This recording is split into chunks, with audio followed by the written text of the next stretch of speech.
Hello friends, പുതിയൊരു വീഡിയോയിലേക്ക് എല്ലാവർക്കും സ്വാഗതം. ഇന്ത്യ T20 വേൾഡ് കപ്പ് ഫൈനലിൽ സെമി ഫൈനലിൽ ഇംഗ്ലണ്ടിനെതിരെ തകർപ്പൻ വിജയം സ്വന്തമാക്കിക്കൊണ്ടാണ് ഇന്ത്യ ഫൈനലിലേറിയത്.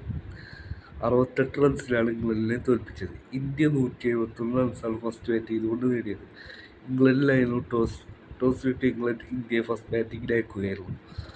ഇന്ത്യക്ക് വേണ്ടി രോഹിത് ശർമ്മ 57 റൺസും സൂര്യകുമാർ 47 റൺസും നേടി. പിന്നീട് മത്സരത്തിൻ്റെ അവസാന ഘട്ടങ്ങളിൽ ഹാർദിക് പാണ്ഡ്യയും രവീന്ദ്ര ജഡേജയും അറ്റാക്ക് ചെയ്ത് ബാറ്റ് ചെയ്തതോടുകൂടി ഇന്ത്യയുടെ ടോട്ടൽ 121 കുതിച്ചുയർന്നു. പിന്നീട് ഇന്ത്യയുടെ ബോളിംഗ് നിര കുൽദീപ് യാദവിൻ്റെയും ഹാർദിക് പാണ്ഡ്യയുടെയും അക്ഷർ പട്ടേലിൻ്റെ മികച്ച ബോളിംഗ് പെർഫോമൻസോടുകൂടി ഇന്ത്യ വിജയിച്ചു കയറുകയായിരുന്നു. ആകെ 103 റൺസ് മാത്രമാണ് ഇംഗ്ലണ്ടിന് ചേസിങ് സ്കോറായിട്ട് എടുക്കാൻ പറ്റിയുള്ളൂ.